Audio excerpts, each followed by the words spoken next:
I'm just going to look at some of the theories of media that sociologists have developed. The mass media is simply the media that reaches a large audience, not clearly defined what constitutes large. Alternative media is a smaller media, reaches a smaller audience, often independent, often less commercial. And then social media, I'm sure you're familiar with, media in which we participate in its creation. All socialists agree media is a social institution. All the things we said about institutions in the videos from day one apply here. So it's made up of people, it tends towards conservativeness, it's a robust, continuous structure, and the media is obviously a major factor in socialization. People get messages from the media about how they're supposed to behave in society. The media is mediated culture. It isn't just going in one direction. On the one hand, it reflects the culture at large and is influenced by it. On the other hand, the media participates in creating the culture and influences it. This is the result of the combination of two rejected theories. The first is the hypodermic needle theory of media that basically says the media is a mechanism for injecting people with messages they have no control over, i.e. saying it just creates culture. And on the other hand, and this is often used as the excuse by people in the media to get away from responsibility, is the idea that it's just a mirror of society, that the media doesn't actually participate in creating society, it just reflects what's already there. So neither of those absolute theories are considered credible anymore, rather it's an interaction between the two. The functionalist theory within sociology points out the media has a stabilizing effect, and how it does that is by communicating shared values. So the mass media socializes us to have cultural ideals in common, and that these help keep society functional, keep society stable. The conflict theory or cultural theory sees the media as being a means by which power is maintained in society. One example, Althusser identifies the repressive state apparatus, that's the military, the police, basically the use of violence to keep people in line, and the ideological state apparatus, and the media is a huge part of the ideological state apparatus. Education is another major part. And the purpose of the ideological state apparatus in the cultural theory view is to maintain the values of the ruling class, is to maintain the existing class structure and make sure that the people in charge stay in charge by communicating their ideology. If you want to learn more about this, there's a great documentary called Manufacturing Consent, looking at the work of Noam Chomsky in understanding the media. The media is incredibly concentrated in terms of ownership. These 6 companies own almost all of the mass media that we get in the US and in fact around the world. We have AOL Time Warner, we have the Walt Disney Company, which owns far more than just Walt Disney. We have the Bertelsmann Group, Viacom owns CBS, MTV, Nickelodeon, Comedy Central. We have News Corp that owns Fox News, many sports channels, actually has a huge media in China, HarperCollins, publishing houses, lots of newspapers, and then Vivendi Universal owns a lot of the newer companies. So really the media is concentrated in just a few corporate hands. Which brings us to the class dominant theory. This is definitely related to the cultural theories. It observes that the vast majority of the mass media is owned by a relatively small number of very rich white men.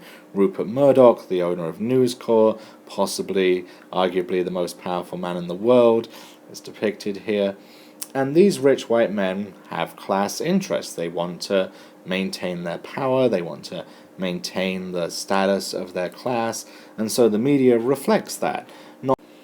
In addition, if you remember standpoint theory, the argument here is that because it's mostly rich white men who own the media, their standpoint is the one that is most often reflected in the media. Stories that to them are important get a lot of airtime, stories that to them don't seem important, that aren't part of their standpoint, get trivial coverage.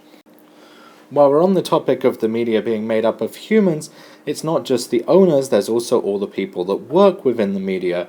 for example, journalists, and they have their own ideologies and their own subcultures, and these have an effect on the way the media works. For example, among journalists in the US, there's a belief that they have to be objective, and the way that they define objective is to make sure that two sides are always shown to every story. So, for example, in the climate debate, they always bring on someone who doesn't believe in human-made climate change along with to have a debate with someone who does, and this is the way that they maintain their objectivity. This subculture has an effect on the type of content that's in the media and the messages that are sent.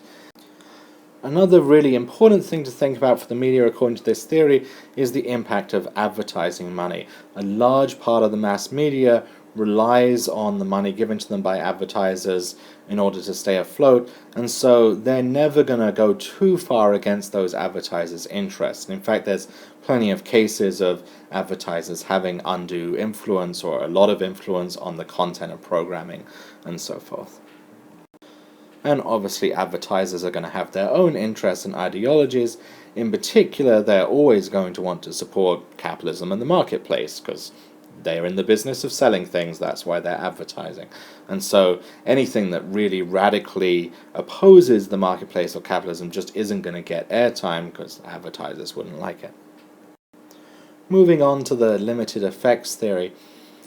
In this theory, we argue that people are active consumers of media. They make choices about which media to watch, and that those choices reflect the values those people already have.